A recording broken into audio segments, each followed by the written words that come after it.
As you get more involved with smart homes, sooner or later you'll be wanting to create rules so that you can automate everything.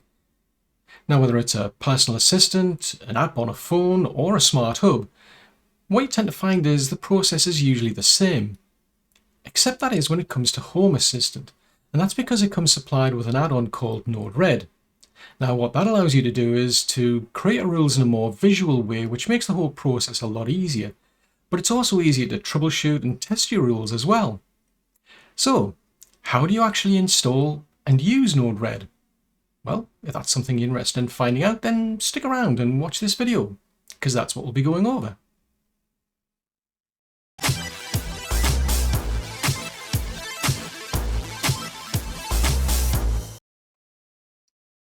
Now, installing Node-RED is really easy because this is a community add-on that gets supplied with Home Assistant.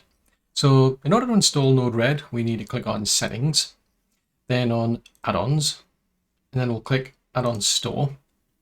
And then if we scroll down where we've got Home Assistant Community Add-ons, lower down we'll see an option here for Node-RED. So we'll click on that, and then we'll click on the Install button, and off it goes and installs the software. Well, Node-RED's now installed, but before I just go ahead and click on that Start button, there's a few tweaks that I want to make first. So we've already got Start on Boot enabled by default, but I want to enable this option for the watchdog, so that way if Node-RED were to crash, for example, Home Assistant will try to get it back up and running again. I also want to enable the option Show in Sidebar, because that will make it easier to get access to Node-RED and be able to get access to my rules easier. Over here on the Documentation tab, feel free to read through these because there's quite some interesting information in here on the configuration, but I'm just going to jump straight ahead to the configuration tab because there's two settings I want to change first. One is I need to supply a credential secret here. If I don't, it's going to complain when I try to start it. So I would suggest putting in something a lot more stronger and more complicated than what I'm using. What this is for is to actually encrypt a file that stores your credentials in it. Now, this is a one-off process. It's going to create that file. It's going to encrypt the file using that password. So the problem is if at a later date you decide to change that, well, it's already created the file and it's already encrypted. And what you'll find is that Node-RED won't be able to get access to that information anymore. So what I would suggest is put this password in now while you've actually just done the installation. Keep it in a safe place, and then that way you've got a recovery option. Now, in my particular case, I don't need to use this HTTP node or the HTTP static. I'm not going to be using Node-RED for serving web content, for example. It's just basically just going to be used as my rule machine here on Home Assistant. So I'm just going to leave those settings blank. Now, another thing I am going to change is this option for SSL. Again, I'm not really using it as an HTTP server anyway, but although it's got some examples for the actual things like the private key up there, it won't work as the files don't exist anyway. And as you can see, I haven't even got around to setting Home Assistant itself up with proper certificates anyway. So I'm just going to disable that option. Otherwise, I'm going to have problems.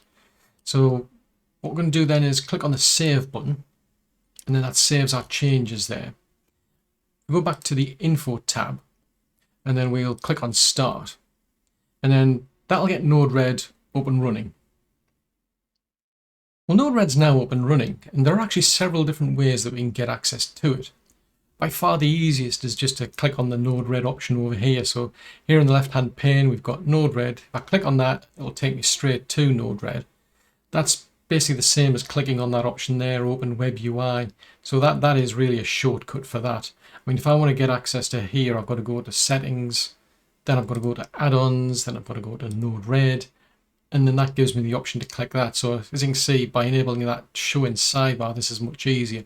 Another alternative though is actually, if we go over to Configuration, if we scroll down, you can see we've got this set to port 1880 by default.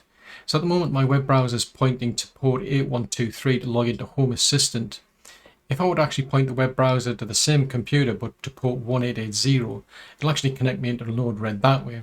I'd still have to log in using my HA Home Assistant management credentials, but I may as well just log into Home Assistant itself anyway.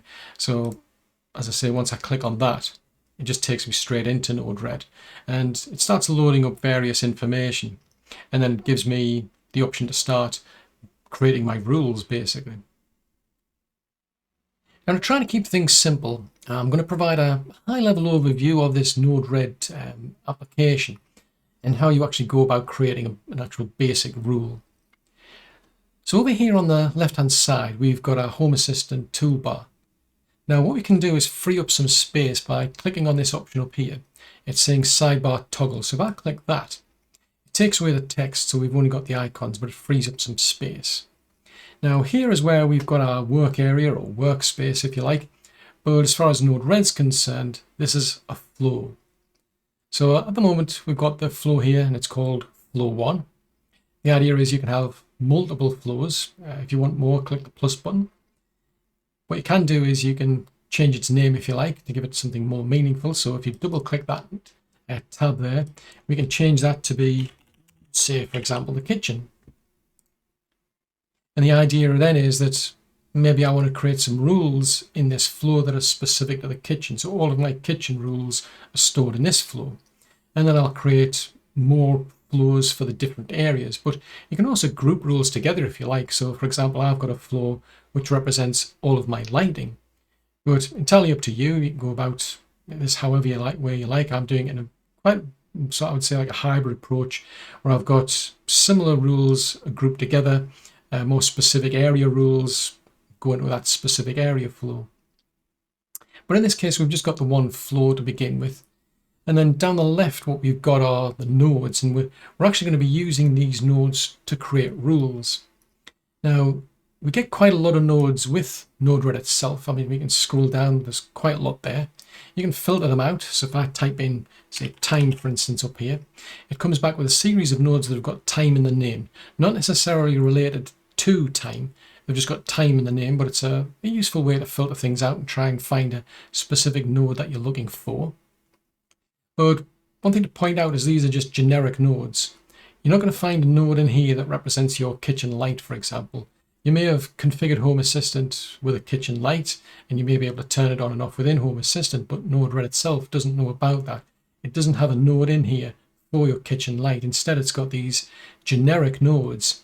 And then what you can then do is you can then configure those nodes to be whatever that specific device is that that node's meant to represent. So to give you a basic idea of how we create rules here within the flow, we need to start with an event. That's typical for any rule engine. Something needs to trigger the rule to begin with. Now, there's different events you can have. I'm just going to start with this one here, which is an event state. So for example, let's say we want to detect motion within the kitchen, for instance. What I'm going to do is I'm going to click on that node with my left mouse button. I'm going to then drag this node into the area here of our flow. Then I'm going to let go, and it's going to create a node in here. Now, I've actually got to change this. I've got to edit this to represent the device, the state that I'm looking for. So if I double click on it, there's a lot of options in here we've got to pick to tell it about. But I'm not going to do that yet because I just want to cover the basics. So let's say we've configured this, and what this is now doing is it's monitoring motion detection in the kitchen. I also need an action. In other words, I need a light turning on, for example, if we detect motion. So I can use this node up here for that. So I'm going to left click on that, drag it into the area, and then let go. And then what I would do is something similar. I've got to configure this to represent what it is I want it to do. So I would double click on this. And what I can do with this, for example, is I can point it to the kitchen light and I can tell it to turn the kitchen light on, for instance. But this is still incomplete. We've got two nodes. What we need to do is to actually join them together. To do that, if we hover over the output box here on our state change node here, if I click on that, you can see I've now got a wire. And what I need to do is join this wire to this node here. So you can see that box has changed to orange. If I leave go, we've now got our two nodes connected together. So we've now got our sequence here. So the idea is if we configure these properly, we'll be able to get a state change that if motion is detected in the kitchen, this will trigger this rule. That rule will then be passed over, some information will be passed over to our node here, which in turn will then trigger the actual light to turn on. So that gives us a very, very basic rule. Now, the one thing to point out is that this rule on itself doesn't actually do anything. We've actually got to deploy the change, and that's why we've got an option up here that's gone red which says deploy. So we've got to actually click on that box to deploy. Now, the reason it's coming up and saying confirm deploy is because we haven't actually configured anything. If I had configured it, I wouldn't be getting this warning, but in this case, as I say, I'll cover things in more detail afterwards, but we're going to click confirm deploy in this case just so I can complete the process. And what it means is that this rule's actually now deployed, and if it was set up properly, then what would happen is if somebody walked into the kitchen, it would trigger a state change that the motion sensor would change from off to on. This would then wake up and then send an instruction over to here, which would then trigger the light to be turned on. So that's a very, very basic rule. Now, you don't always have to drag nodes across from this left-hand side. What you can do is just select an existing node, Control-C, Control-V. We've now got a copy. I'll just click somewhere else on this work area here, and I've now got a copy of that. So that's useful when you're replicating things. Saves you having to reconfigure things. You might have to just make a slight change, for example, to an existing node you've already configured. Once I've got that selected, I can also delete that node if I don't need it anymore. I can do the same with an entire rule. Control-C, Control-V gives me an entire rule. So this is really useful when you've got things like rules for like the lights, for example. They're all pretty much the same. The only difference is the actual device themselves. They're all going to be triggered by motion turning on, and then they're going to turn a light on. So you've just got to change the actual device itself within the two nodes. So it's very easy to replicate existing rules. But again, I just want one rule to begin with.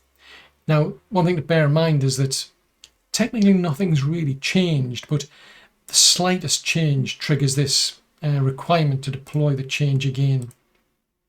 Even if I just move a node, it's going to prompt me. So that's something to bear in mind. Now, we've got a very basic rule here, but what I can do is I can actually expand on that if I want. Let's say I want to put a condition into here. Let's say, for example, I actually want to check if it's actually dark in the room first. So we've got a state node here, which checks the actual state of a device. So let's say I've got a light sensor in the kitchen. What I can do is I can drag this node into the actual flow. Now I've got choices here. So again, I will have to configure that. Double click on it, give it the details. But what I can do is set this up and say, well, if it's going to be less than a certain lumen level within the room, then we'll carry on with the rule, but we've got to fit it within this rule. There's different ways of doing this. I can either select that connection that I've got and then delete it. And then what I can do is I can then join things up that way. So I've now got a join between these. So that's one way we can do it. The easier way really, I'll just delete those links, join them back up again. What I'm going to do is I'm going to drag this node over the line, and you can see how it's turned to dashes. If I now let go, as you can see, it's actually joined that node in between. So I've now got an event. I'm then going to get a condition, and then I'm going to get an action. So it's only if this condition is satisfied that the rule will be carried on. So that's an easy way to extend your rules if you want. But again, make a change. You've got to deploy the actual change. Now, when it comes to flows, you can have multiple flows. So this one here represents rules for the kitchen, for example. But what I can do is I can create multiple flows. So I can have a flow for the kitchen, a flow for the living room. I can have a flow for all my lighting. So if I click on that plus button there, this one, I've been playing around with this, but normally you get like a sequential order to it. But what I can do is I can change this and say, this one's going to be the lounge floor, for example. Click on done. So I've now got a kitchen floor and I've got a lounge floor. I can copy and paste things from one floor to another if I want. So I'll go to my lounge. So I've now got a similar rule in there. Now obviously they're copies, but I'm not going to do that. But that's just to give you an example of how you can copy and paste between the floors. But again, what you want to do with these floors is entirely up to you. One thing I've been doing is I'm running this hybrid mode, but I'm also actually running a test flow. So if I click on plus, I'm going to call this one testing, for example. So the idea is, what I want to do is, I don't want to disturb existing flows, because what I found is that you create all these rules, if you actually push a change out, an existing rule can actually get triggered even if you didn't actually intend it to. And that's because of this default setting. If I click on the drop-down menu, it's set here to deploy everything, basically. It says it deploys everything in the workspace, and that means everything, every flow, every rule will get redeployed. And that's a bit of a problem. Like, as I say, I might suddenly find some lights get turned on when I really didn't intend them to be. So what I do is I create a completely separate flow. So if I'm doing any testing, for example, let's say I'm testing a new device, or I've found some better way of doing a rule, for example, I'll create the rule within my testing flow. But what I'll do is I'll change this. Instead of being full, I'll set it to modified flows and then click on deploy.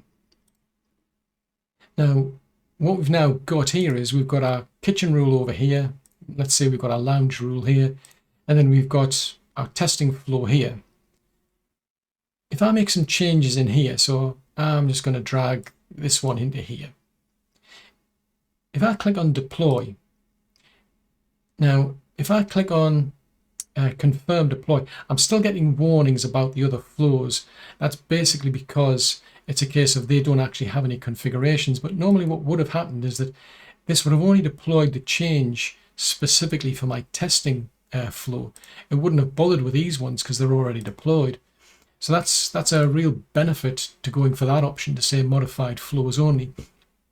You can be more granular and go for modified nodes if you want to, but I find this is much better because then it means I've got a more stable automated system.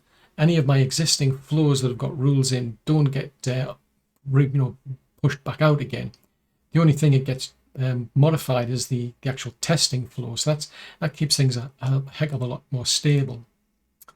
Now, that's how we go about creating rules on a basic level.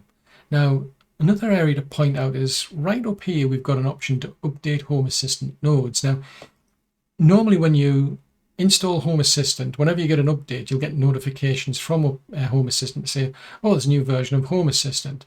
So you can then install that. And the same will happen to add-ons. If there's a new update for an add-on, you'll get a notification to say, oh, there's a new update for Node-RED, for example, and then it'll update Node-RED. But this is specific to Node-RED itself, and this is to do with the actual nodes that we've got installed. These actually get updated. It doesn't always involve a complete update of Node-RED itself. There can be updates pushed out for certain nodes, for example. So if your nodes need to be updated, you'll want to click that button up there, that blue button up there, and it'll actually download and update the nodes that you've actually got already installed. So that's quite useful. Now, over here, we've got our info tab. So this is a way of navigating around if you want. It's giving us bits of information down here. So this is another way of moving around here. Over here, we've got a help option. Now, what this does is gives you a lot more detail about the actual nodes that you've got. Now, you can either work your way through these nodes individually, but what you can also do, you can also search for specific nodes. But if you click on a node, while you've got that tab open, it actually navigates to that actual node type, and you can find out information about how to actually configure them, the different fields in there that you can set, and so on. So that's very useful if you want to get more information about a node. But one really useful tab that I find is the debug node, because what you want to be able to do is to be able to test and troubleshoot. Now, what you can actually do is attach debugs to various points within these nodes to get the outputs, and the outputs from those debugs will end up here. So this is a great way to find out if, for example, we deployed this rule but it wasn't working, the light wasn't turning on for some reason. We can actually tap into this rule, look at the output in our debug node and find out what is the output. Maybe we haven't configured the rule quite right, because we're going to running checks within these rules. We're going to be testing, is the output less than this number, more than this number? Does it match this string? There's all sorts of checks that takes place. And if you don't get it quite right, then the rule doesn't work, in which case you want to be able to troubleshoot it. So that's where the debug window comes in extremely useful. Over here, we've got our menu option where we can do various things, but basically that's the overall basics of Node-RED itself. So the next thing to do is to just cover some basic examples of what we can actually set up when it comes to automation with Node-RED. So the first thing we're going to do is to create a very basic rule, which is just to detect motion. And if motion is detected, to turn a light on. So to get started, we need to create an event. And what we're monitoring is a state change for a motion sensor. In other words, what we're interested in is when that state changes from off to on, because it's basically just a switch. So what we've got is an event state node here. So we're going to drag that over to the flow here. But we need to edit this because it's just a generic node here. We haven't told it anything about this motion sensor. So that's what we need to do next. So we'll double click on that. We'll then give it a name. So this is just something that's meaningful to us.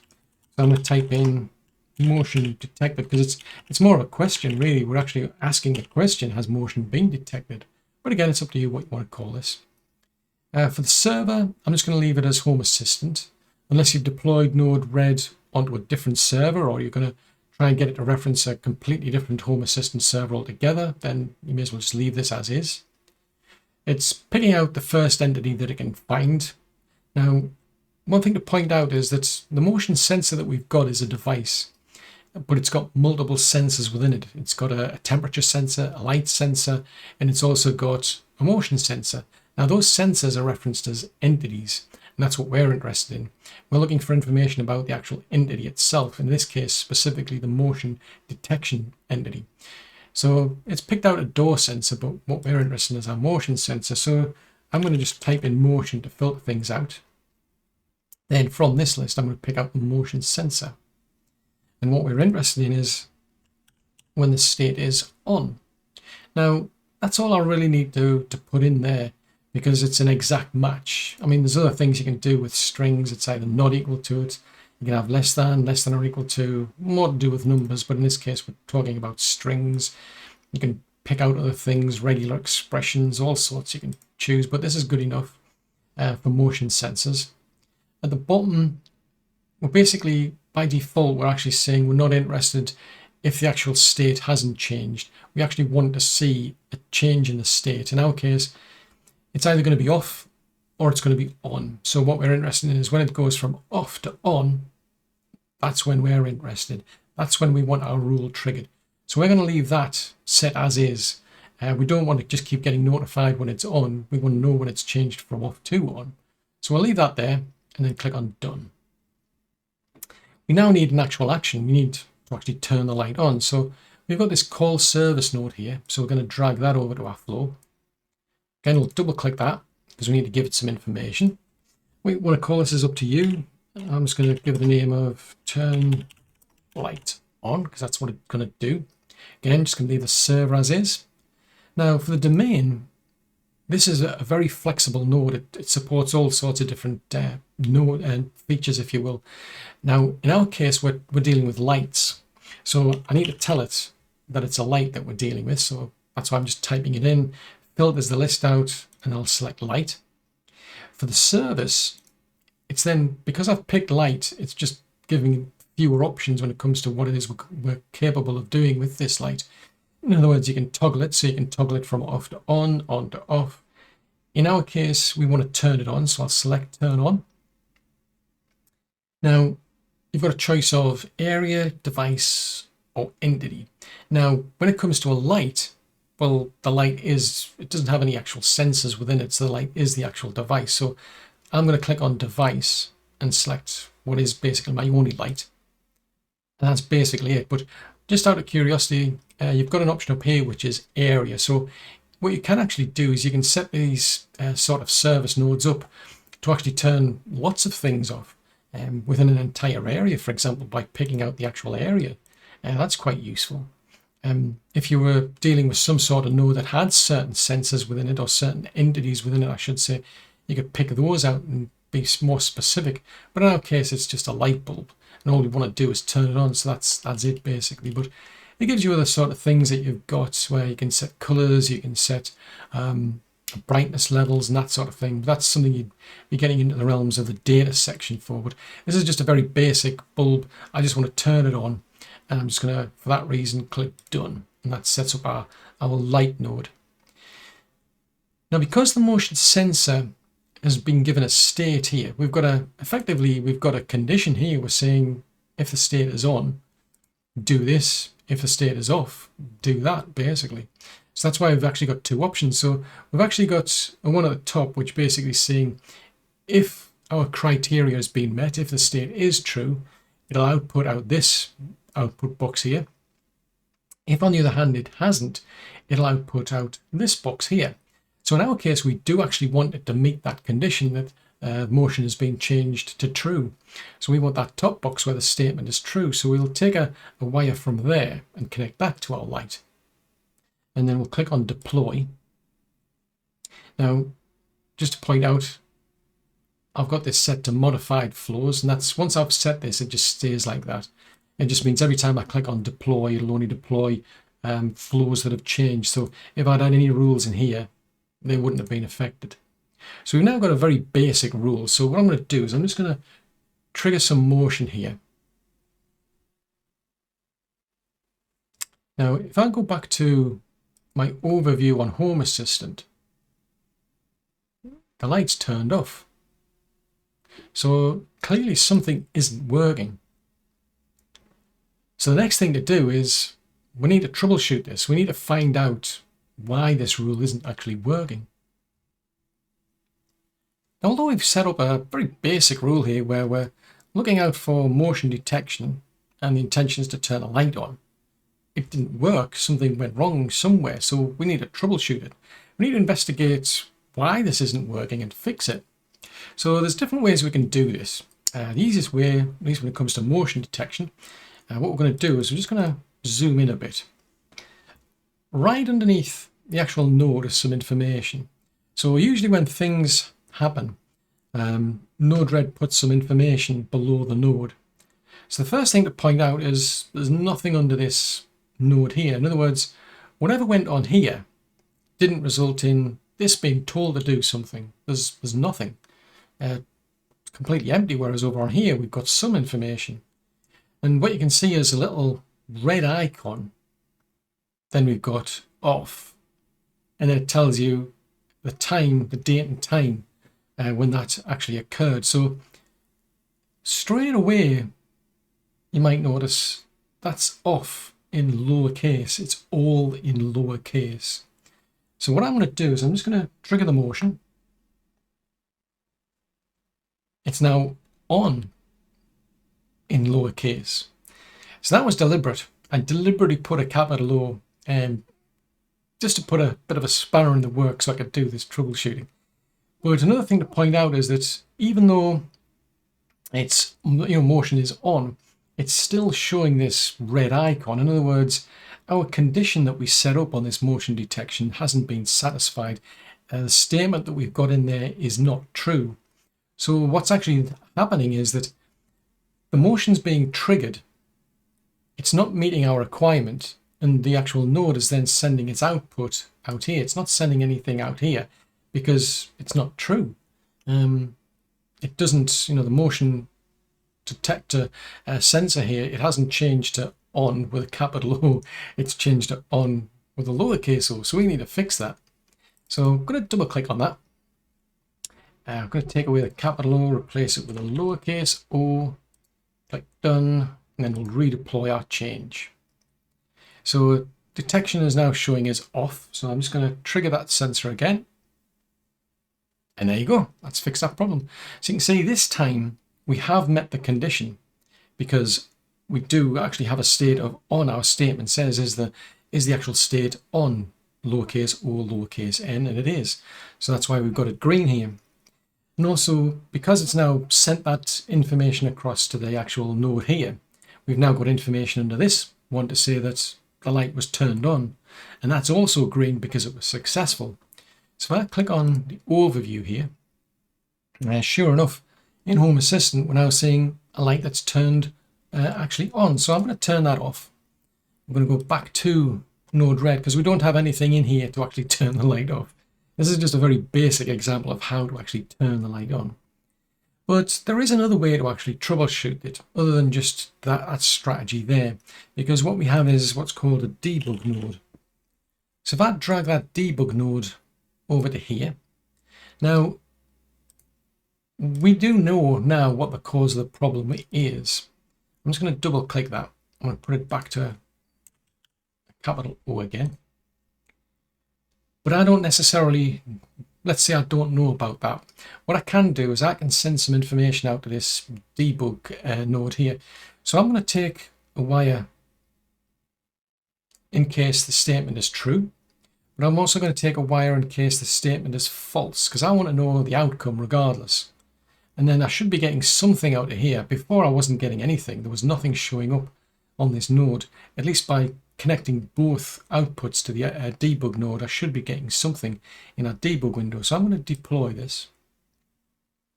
I'm then going to click on the debug window here. I'm then going to just move my hand in front of that. And you can see it's actually sending out that the actual message is on. So that's what's being popped out, the actual message payload. So what's actually happening is that the sensor is sending node red, or more specifically Home Assistant, a payload of on, lowercase o, lowercase n. So that should stand out to us as well. I mean, you can actually drill into this if there's more information you want. I mean, if you double click on this, you can, at the moment, it's just sending out the payload. If you select the drop-down menu and select complete message, click done, click deploy. I'm just going to delete the previous contents there. I'm going to do that again. And you'll see this time we've got more information. If we click on the arrow to expand things out, we've now got the data as well as the actual payload. You can expand that out so you can get the old state was off.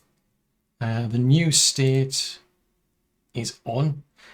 Get details of last change, last update. There's all sorts of good stuff you can get out of changing that output statement there, because by default it just gives you the payload and it doesn't necessarily tell you everything. Now, in my case, we already know what the problem was. As I say, we could have gotten it either way, so I'm just going to put this back to a lowercase n now that we know. Click deploy. We'll delete our debugs. And actually, while I'm on, what I'm going to do is I'm going to delete this debug node, because when you're running debugs, you don't want this running all of the time. Now that we've found the problem, now that we've fixed the problem, we don't need that debug information anymore. So we've deleted our debug node. We'll click deploy. And now what we've got is a very basic motion detection to turn the light on. The only trouble is it's going to stay on, so we need to make some changes here. Now what we've got here is a very basic rule to detect motion and then turn a light on. The only problem is we're not turning the light off. Now there are different ways that we can tackle this, and the easiest way is to take advantage of the timer within the actual motion sensor itself. Because what actually goes on is that when motion is detected, it's changing to a state of on. Now once actual motion is no longer being detected, it then starts a timer, and if it hasn't found any more motion, it then sends a notification to, in this case, Home Assistant to say, I'm no longer detecting motion. So what we can do is take advantage of that built-in timer. Now, rather than me creating a completely new node, in other words, rather than dragging a new call service across and setting that up, what I'm going to do is I'm just going to make my life easier. I'm going to copy this existing node that we've got to turn the light on, and I'm just going to make some slight changes to actually turn it off. So I'm going to change the name, for instance, and then I'm going to change the service to turn off. Click done. And then what I'm going to do is I'm going to take the output from this output box here, and I'm going to patch that through to this node here, and then I'm going to click on deploy. So if we go back to our node here, what we've got is basically a test of, is the state on? So in other words, if motion is being detected, the state is on, and that would mean a true statement. The condition meets the requirements. If the statement is true, then it sends an output out this box. On the other hand, if the statement's false, in other words, it's no longer detecting motion, it sends the output out this box. So that's pretty easy to set up. We just add in the extra node to actually turn the light off and connect it to the other output box there. So we've deployed the change. I'm going to trigger that motion sensor. So as you can see, it's already turned the light on. And then once it stops detecting motion, what's going to happen then, as I say, it's going to start this timer rolling. And then this will then get an off response. And then what we'll get is the light being told to turn off. So as I say, it was a lot easier really for me to just copy the existing node and just make a couple of changes rather than creating a completely new service node and having to go through that whole process itself. And this even gets a lot easier when you've got multiple rules that are pretty much the same, where all you're doing is essentially changing the motion sensor in a different room, lights in a different room. The whole thing gets a lot easier that way by copying and pasting. But in any case, as you can see, the statement's false. The state of the motion isn't on, it's off. So it's obviously sent an output down this wire, and it's been sent to this node here, which tells it to turn the light off. So the light is now being turned off. Now, one thing to bear in mind though is this is probably not the best way. It's the simplest way of doing it, but it's not necessarily the best way. The reason being is that we're reliant on a timer, whatever's been configured on this actual motion sensor. Now that's a setting usually within the actual device itself. And if this is a battery operated device, yeah, that's a bit of a problem, because we can make changes within Home Assistant to change that parameter. So let's say the actual timeout's 1 minute. What we want is an outage of say 4 minutes. Just wait 4 minutes for no motion and then tell us, and then we'll turn it off. Maybe 1 at 10 minutes or something, you know, it depends on the room, and maybe it's a transit area or whatever. We want a specific time and we'll want to test it as well. The only problem is because that's a parameter that's set within the actual device itself, and we'll configure that within Home Assistant easily enough. But the problem is we've got to actually wait for this device to wake up, specifically if it's battery operated, that is. Because a battery operated device actually goes to sleep, and it won't be taking any input like configuration changes for 4 hours, 8 hours, 12, 24 hours, whatever the setting is for its sleep time. So the problem is you could then be left waiting a long period of time before the change gets applied, before you can then test it again. Now, you can actually forcibly wake the device up, but that seriously eats into the battery life. Battery life really goes down very, very quickly when you wake these things up. When they go to sleep, they'll still operate as a motion sensor. It still detects motion and so on, but it's those configuration changes where you need the actual device itself to be awake. So that is a bit of a problem. So it's not ideal, especially when you're starting out. You could eat through batteries pretty quickly. I mean, once it's up and running, it's probably fine, but just something to bear in mind. It's a pretty easy way to do it. It's just not necessarily the best way, I feel. Now, the rule that we've got at the moment is still pretty basic. The idea is, if motion is detected, turn the light on. When motion stops being detected, turn the light off. Now, the only trouble with that is, well, that's all well and good if you're dealing with a room or a closet, for example, where it's always dark. But most rooms have got windows, and so during the daytime, well, it's light enough anyway, so there's no point turning the light on. Now, there's different ways to tackle that. What you could do is you could have an actual time range as a condition to say, well, if it's nighttime, we'll turn the light on. If it's daytime, we won't. The only trouble I find with that approach is that if the actual weather outside's bad, so you might have a thunderstorm, for example, or it's just dull and overcast, it can still be dark during the daytime in a room, in which case I find it's better to actually use a light sensor. Now, this particular motion sensor that I'm using has a built-in light sensor, so I can take advantage of that. I can find out what the light level is in the actual room that motion sensor's in. But there is a different strategy you could use. You could have one light sensor that covers the entire house, for example. And I'll include a link in the description to show you an outdoor light sensor I've been using. And the idea then is that you can have multiple rules for each individual room with simpler motion sensors that just detect the motion.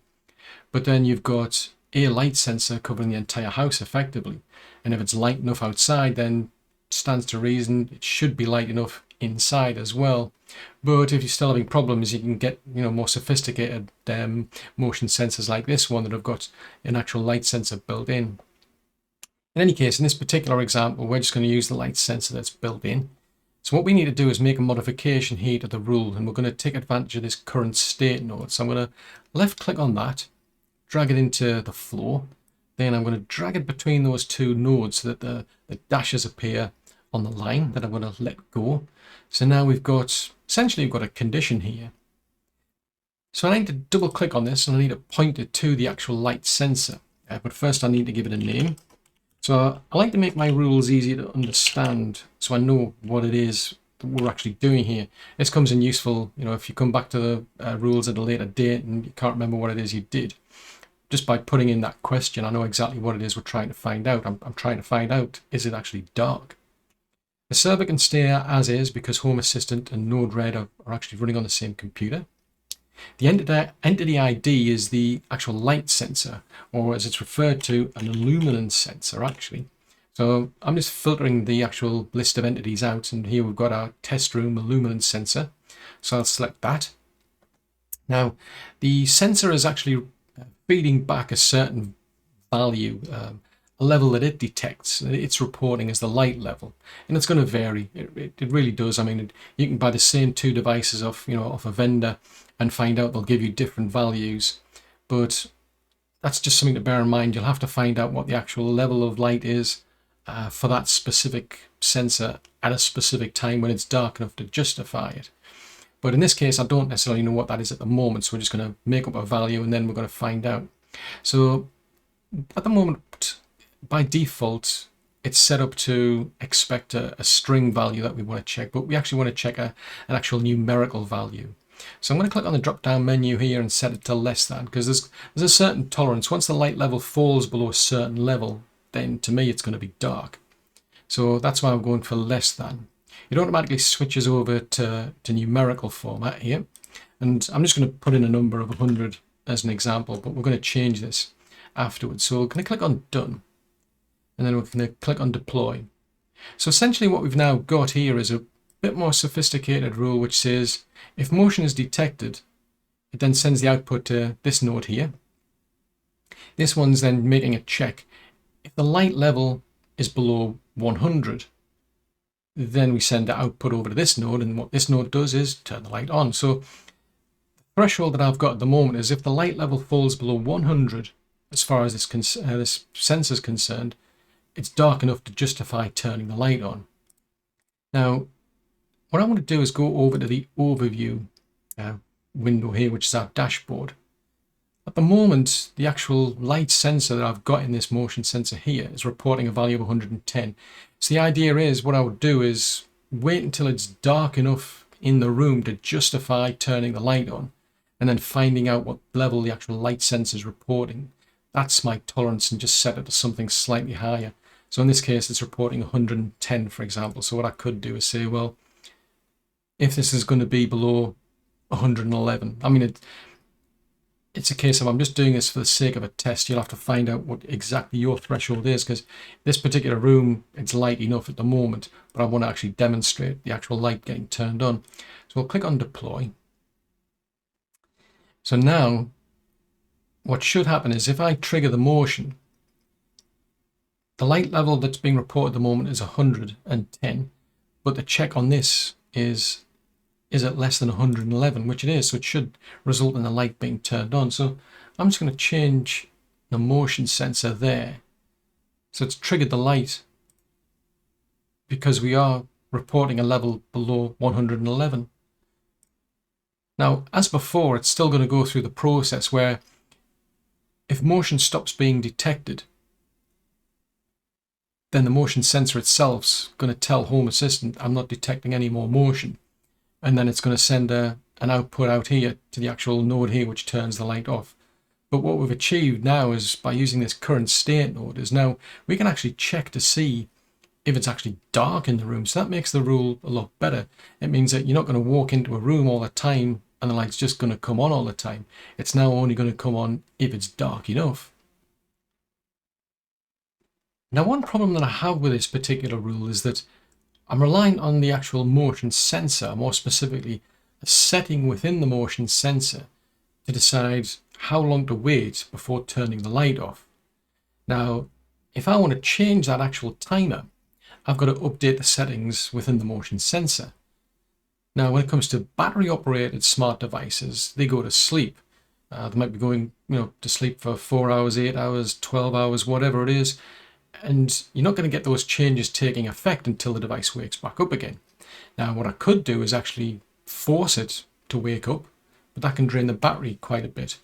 So what I prefer to do is to actually have my own timer, in which case what I like to do is to add an additional delay on top of whatever it is the actual motion detection sensor's using. So I'm just going to drag this node over to here, because I'm going to add in another node, which is a delay node. So I'm going to drag that in, drag it over our line there.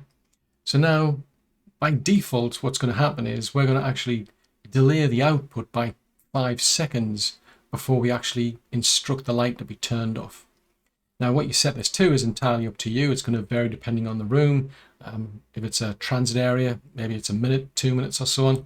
You'll just have to find out what's best for you. Now, in this example, I'm just going to select, we'll leave it at 5 minutes for the sake of the test. We'll click on Done. We'll click on Deploy. And then what will happen now is that when motion gets detected, our light will get turned on. When motion stops being detected, the output will get sent to our timer here, and it's going to start this timer. And then when that timer runs out, then we actually get the light turned off. And the beauty of this is the fact that I've actually got control of this. I don't have to make any further changes to the actual motion sensor. I don't have to wake it up or anything. All I've got to do is just change the setting here and redeploy the actual change, within Node-RED itself. So I'm just going to trigger that motion. So off it goes, and it's turned our light back on again. And what we should then find is that once the actual motion stops being detected, which I think it's about a minute that this is set to at the moment, the motion sensor will stop, so its timer will stop. It'll then pass the output over to the actual delay timer that we've got here, and then this is going to then start running its own timer on top of that timer that we had there. So there we go. So you can see it's now just literally started the actual countdown process. So this is going to wait for 5 minutes before it turns the light off. Now, in a test, that's not really practical, is it? But as I say, the benefit really is the fact that I've now got control over how long I wait. So I'm not going to wait 4 or 5 minutes. That's going to take too long. So I'll just pause the video there. Well, I ended up rerunning that test because there was a bit of an interruption. But essentially the result is the same, it's just different times involved. So what happened was, motion was detected. And as far as the light sensor was concerned, it was dark, in which case we then ended up with our light being turned on. So at 17:57, the light was turned on. Motion wasn't being detected anymore, so the motion sensor timed out after about a minute. And so as you can see, 17:58, we get an off message sent to Home Assistant. That then results in a 5-minute timer. And then once that times out, hence why we've got a 0 showing there now, the light then gets sent an instruction to be turned off. So that's why we've got a 6-minute gap between here. So 17:57, the light gets turned on. 18:03, in other words, 3 minutes past 6, the light gets turned off. So this sort of rule is good enough for sort of transit areas. The idea is someone's going to walk into a room like a hallway, but they're not going to stay there that long. In which case they're going to walk into the room, and more or less, straight away they'll just walk straight back out again. In which case it's fine to just have a timer begin, and then it'll just turn the light off. The only catch is other rooms. This sort of thing isn't practical because once that timer actually starts, it's going to time out and the light's going to get turned off. But either way, it is still a useful way of being able to use that delay node. Now, another useful node that we get by default and we can take advantage of to improve this rule is called a stop timer. Now, what that allows us to do is to actually stop the timer from running. So in this particular case, what we've got is just a basic delay timer. The idea is when motion stops being detected, we'll have a 5-minute timer begin, and when the timer runs out, we turn the light off. The only trouble is, let's say somebody walks into a room, the light gets turned on, then for whatever reason, motion stops being detected. Maybe they sat down, for instance. If within that 5-minute window they get back up, well, it doesn't really do anything basically, because this timer's still counting down and it's still going to result in the actual light being turned off. But with a stop timer, if we send it a stop message, the timer stops, and that would keep the light actually turned on. So I'm just going to filter these nodes, and I'm going to select the stop timer.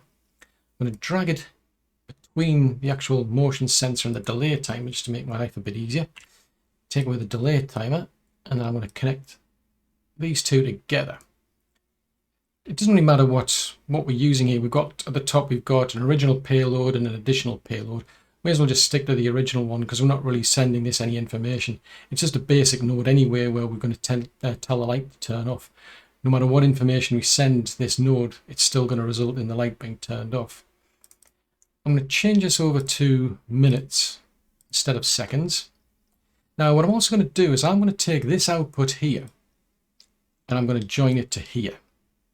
Then I'm going to change the settings of this node. Now we don't actually need anything other than to send this a stop message. So I'm going to delete the message, the data part, and I'm going to change the payload message to a string which contains the word stop. Then click done. So the idea now is that if motion is detected and it's dark, we'll turn the light on. If motion stops being detected, we start a 5-minute timer, then we turn the light off. Now, if within that 5-minute timer starting, motion gets detected again, this time what's going to happen is the message will get sent to the node here where we're checking the light level.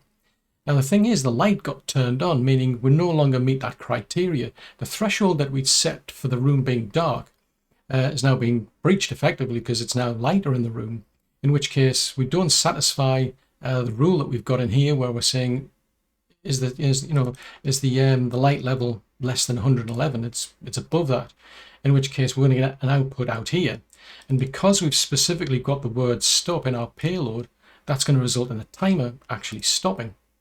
So that's a useful node to put in. The only thing to point out is that I'm having to change the test environment here because this won't work the way I had it set up before. It was convenient having a motion sensor right next to me because I could trigger it and play with it and made life easier as part of the video. The only trouble is, because that's got the light sensor in it, I need that in the same room as the actual light, otherwise this won't work. I mean, I'm surrounded here by quite a lot of recording lights, and what I need to do is to get that light sensor to actually detect a change in the light level. Initially it's going to be dark, in which case it's going to satisfy the first criteria to turn the light on, but I need this light then to be detected for the light level to then go up, which then results in additional motion, resulting in the output going out here because the light level is now higher than the threshold. So one thing I do have to do because of that, I need to go back and check our light level. So at the moment it's showing 0 because it's in total darkness. The light, the curtains are closed, so there's just no light in that room at all. If I go back to node red, I'm going to change my threshold because originally it was set to 111. I need to change this to something much lower. So I'm just going to set it for 5. That should be enough. So when this light gets turned on, we should end up with the light level being above 5. In which case, next time round when we, do some motion within that room, it doesn't, that the actual light level is above 5, in which case it doesn't satisfy that requirement that we've got. So what I need to do now is I need to go off and to this other room to get the motion triggered, and then we'll start this whole process going. Well, I've now triggered motion, so it's showing a timer of 7:28.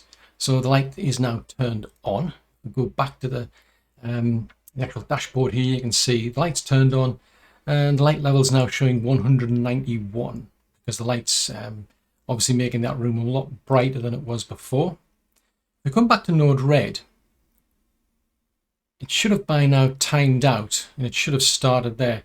So we've now got a bit of an output down here saying that the timer is actually running. Now, if I don't do anything, this timer is actually going to run out, and it's going to result in the actual light getting turned off. So what I'm now going to actually do is I'm going to go back to that room, it'll trigger the motion again, and it should result in that timer actually stopping. Well, sure enough, I went back to the room, triggered the motion, so it's showing 7:29. Now you can see we didn't pass the check, which was, is it dark in that room? The illuminance level is 187, which is higher than the 5. So it's sent a message down to our timer here to stop. I just saw it started again running. I didn't quite catch it in time, so I'm just going to go back again, re-trigger that motion sensor. Yeah, so as you can see, the timer here is actually showing us stopped. Because by the time I explained this part and this part, the actual timer on here had reset, in which case the timer had started all over again. So that's the benefit of this, is that if motion is detected and it's dark, it turns the light on. As long as somebody's still in the room and still moving around, as long as you don't have a period longer than this timer, any further motion is going to result in keeping that light turned on.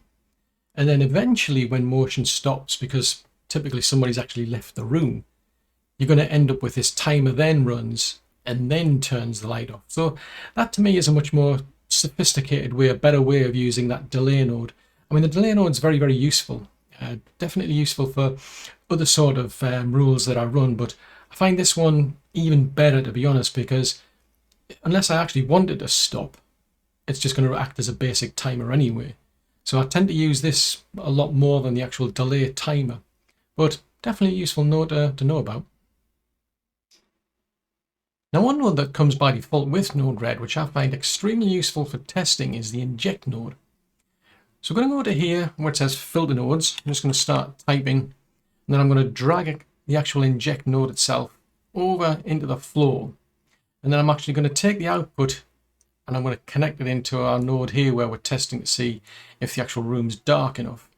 I'm going to click on deploy, because basically what I can now do is, rather than actually waiting for an event to take place, so that could be a timed event, for instance, in this case it's a motion event, rather than actually waiting for that event to take place, I can actually send information to this node. In other words, tap into this part of the rule and bypass the actual event, and then I can actually trigger the rule without needing that event to take place. So it's extremely useful, especially when you've got more complicated rules where you don't want to wait around for a certain time to occur, or in this case, you don't have to keep going into the room to actually trigger motion and so on. So now that that node's actually connected up here, essentially when I click this button, it's just going to send information to this node here, and then that'll start the rule. The reason that would work is because this particular node here, all it does, it just checks to see if motion's taking place. If motion is detected, it sends some information over to this node, which in turn, it does its own check to see if the room's dark enough. It checks to see what the light level is, and if it's like below a certain threshold, we then get information sent over to this node to turn the light on. If on the other hand it's above a certain threshold, information gets sent down to this node to stop the timer. So it doesn't really matter what information actually gets sent to this node, the result's going to be the same. All it's going to do is, as soon as it receives information, is check, is the light below this threshold that we've sent. So in this case, it doesn't matter what information I'm sending to it. So when I click that button, you see there, it's basically gone and done its check. It's saying, yes, the room is dark essentially, and it's turned the light on. So if I go back to my overview dashboard here, you can see the light's now turned on. So that's definitely a useful way to be able to test things. If your rules aren't actually working for some strange reason, rather than having to actually wait for an event to take place to be able to run your troubleshooting and find out where it's broken, use this timestamp injection node as it is, because that's where it's set to by default. If we go into here, what it's essentially doing is it's just sending us an actual timestamp across. And again, that the information itself doesn't really matter, but this is extremely useful, I find, for testing. Now, this next node that we get by default is extremely useful, but it doesn't actually do anything. So I'm going to go to where it says filter nodes, and I'm just going to start to type out, because what I'm interested in is this comment node. I'm going to drag that into my flow, because I like to keep a comment about every rule, because when I create a flow, chances are I'm going to have a lot of rules in here. I mean, I could go to the actual tab for the flow, and I can keep information here within the description, but I find it's easy to keep an actual comment about all of the actual individual rules. So each rule I create will get a comment of some sort. So what I can do is double click in there and then I can start typing information. So for example, if motion is detected and it's dark, turn on light. And then I can just put some more information in there. I've still got to click the deploy button. I mean, technically we haven't changed anything as far as the rule is concerned, but any change within this flow will trigger that deploy button up there to change its state. But the reason I do that is just because I've worked in IT for a long time, and documentation is really essential. Because chances are you'll do something like this, you'll create a rule, you'll come back at a later date and you'll be wondering how it works, or maybe it's a case of something stopped working and you need to understand what it is you were trying to actually achieve in the first place to be able to work out why it's no longer working, or maybe it's a case of you want to make a slight adjustment. And again, you still need to understand, how does this actually work? What does it actually do? And that's where that comment node comes in extremely useful. Now, it's common to set up rules that are going to take place at a certain time of the day, whether it's a specific time or sunrise, sunset, for example. We need a node that's actually going to trigger at that certain time over the day in order to start a rule. So for example, maybe we want to actually turn the outside lights on at around sunset and we want to turn them off when we get to sunrise. So there is a node that's actually built in, which is very flexible. It's called BigTimer. So where I've got filter nodes, I'm just going to start typing, and then we're going to drag this BigTimer node into the flow. Double click on that. I'm just going to call this one sunset / sunrise, but you can call it whatever you like. Now there's actually two timers here, because BigTimer is basically just an on-off switch. That's all it is. And there's a lot of flexibility in here. Now in this case, what we're interested in doing is to actually turn the lights on when we get to sunset. So I'm going to select from the drop-down menu rather than a specific time. I'm going to select sunset, and then for the off time, we'll be selecting sunrise. We've got a second timer there, which we're not interested in. We're just interested in those two specific times of the day. And then we've got offsets for these as well. So for example, we could actually have the lights turn on maybe 10 minutes before we get to sunset. We could have them turn off 10 minutes after sunrise. So it's very flexible in that. For the sake of this example, I need to keep these specific because I need to actually demonstrate it actually working. Now, low and down, when you're dealing with sunrise and sunset, you actually have to tell it where you are basically in the world. It needs the latitude and the longitude settings. One way to get these is from Google Maps. That's a good place to look. So, for example, just for giggles, we're going to go to this Waldorf Astoria in New York. It happens to be closed at the moment, but if you select an actual location on the map and then right-click it, it actually comes up with the actual coordinates here. So if I right-click them again, or click them, I should say, with the left mouse button this time, what I can do is I can actually take a copy of those coordinates. So I'm going to copy these, and that's going to be my latitude and my longitude. So you have to get these right for wherever it is you've actually got Home Assistant set up. Otherwise, this isn't going to work. You'll find your lights turning on at a completely wrong time. So these have to be accurate. So we've got our information, exactly where we are in the world.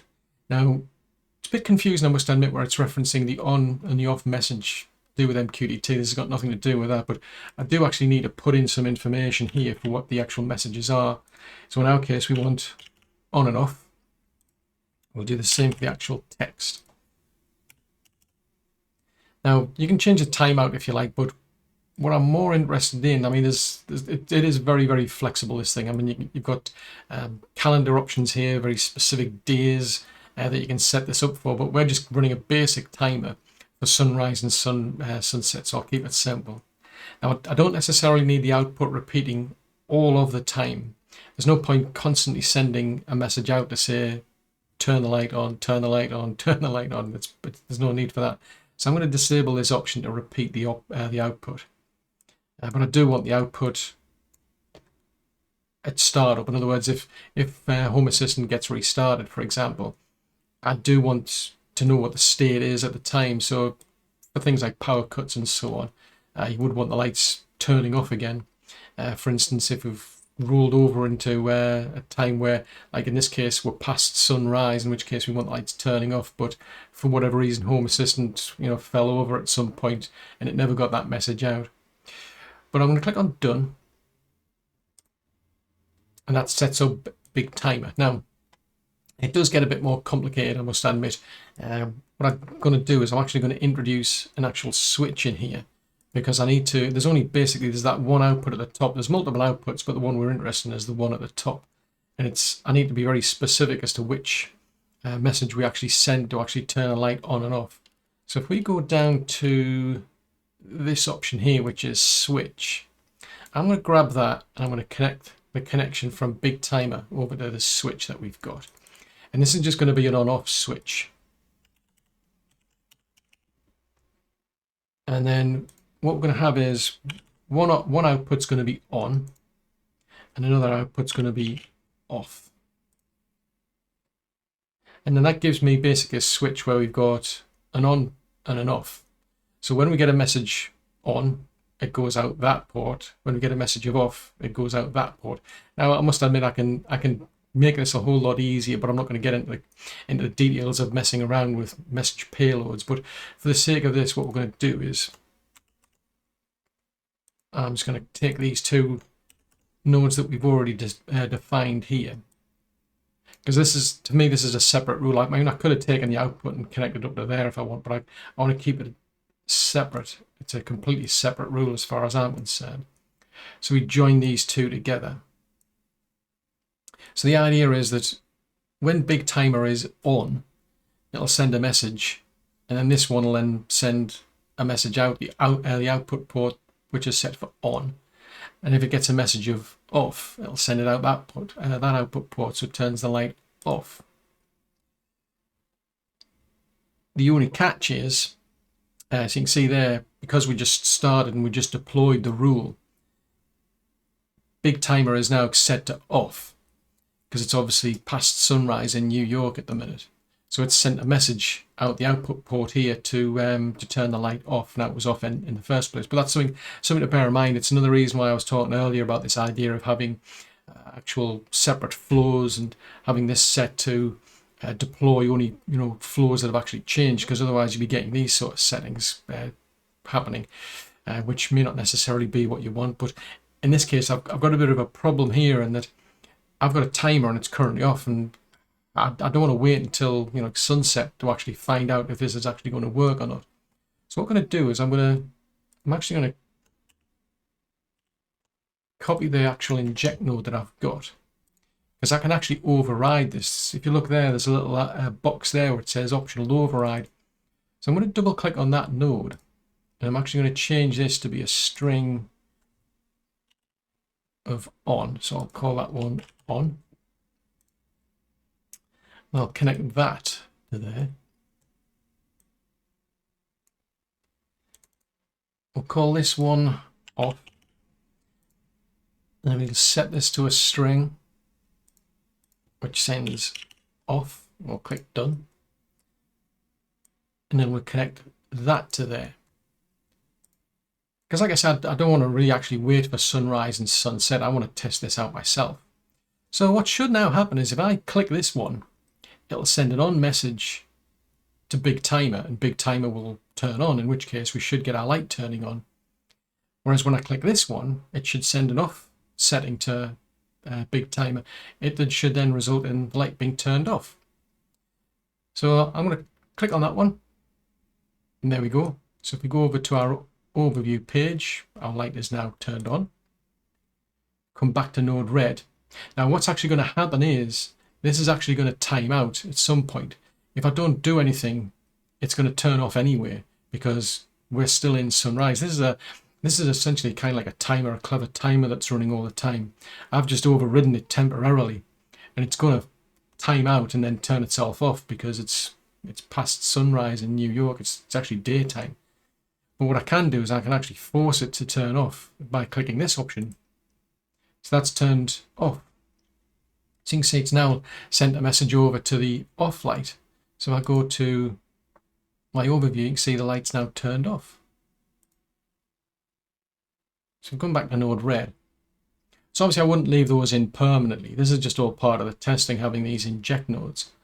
But the idea is that what will happen now is going forward is that when we actually get to sunset, BigTimer will turn on, in which case it sends an on message to our on-off switch that we've got here. That in turn then sends a message out to turn the light on.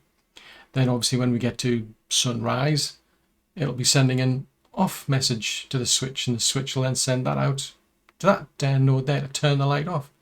So it's very flexible, I must admit. I mean, there's just a lot of things you can do in here. And as I said, the only thing I'll point out is the fact that I just don't want a continuous message being sent out all of the time. When it comes to all of these smart home devices that you've got, you're going to have a lot of them. It doesn't really pay to have a device constantly, repeating itself, saying I'm on, I'm on, I'm on, I'm on. It's just going to drown the network as far as I'm concerned. So I only want it to turn on. In this case, it's sunset, and turn off at sunrise. Just keep it simple. The only alternative or other option I would say is that if Home Assistant were to restart, then obviously that would then send a new message out when Home Assistant starts from scratch. But other than that, I must admit, that's once you get your head around it, it's a bit confusing. I must admit, this idea of the on message and the off message, because it actually kind of gives you the impression it's all to do with MQTT, and it's not. But yeah, pretty easy to set up once you know how. But that's one way to set up your sunrise and sunset options. Now by default, Node-RED does actually come supplied with a lot of nodes. But chances are in your travels on the internet, you might actually come across people who have been setting up automation rules and you want to actually use those yourself. But you find that the node that they're actually using doesn't get mentioned in here, you can't find it. And that's because you've actually got to install a node. And there are a lot of nodes that you can actually download and install. So to install a node, we want to go up to the menu option up here. Different ways we can go in through settings, but we can just select here, manage palette, and that'll take us to the same page. And then here what we've got is, this is a list of all the nodes that are already installed. But if you click on the install tab, there's so many of them that it's not actually even showing you one, but if you know what the actual node is, you can just type in the name. So for example, Easy Time is quite a useful one I find for time scheduling. So I'm just going to type in Easy Time, and that's the node that I'm interested in. So I'm going to click on Install. It mentions here about the actual documentation, how I might need a restart, but I'm just going to click on Install now, and it'll install the actual node itself. Doesn't take that long, it just downloads the actual software, then it installs it. I'll click on Close. If I now go back to our filter nodes, just type in Easy, and there's my Easy Timer. So I can now start using this timer. And it's pretty much just the same as kind of like BigTimer. It just doesn't have all those fancy details of like calendar events and so on. So you can still do sunrise, sunset. So if you want to keep things simple, you can just use this as an alternative. But as you can see, it's pretty easy to install additional nodes. As long as you know what the node is, you should be able to find it just by searching for it. Well, thanks for making it to the end of this video. I really do hope you found it useful. If so, then do click the like button and share, as that'll help get the video out to more people who might find it useful as well. If you've got any comments or suggestions, please post those in the comments section below. And if you're new to the channel and you'd like to see more content like this, then yes, do subscribe. Just remember to set the bell icon to actually send you notifications when new content gets released, although I also post to Twitter as well as Facebook. If you'd like to help the channel and support it, you can actually make contributions through PayPal and Buy Me a Coffee. I've also got links to Patreon, and there's also the join membership option for YouTube itself. Patreon and YouTube members do have the option to actually benefit from early access as well. But above all, many thanks for watching this video. I'll see you in the next one.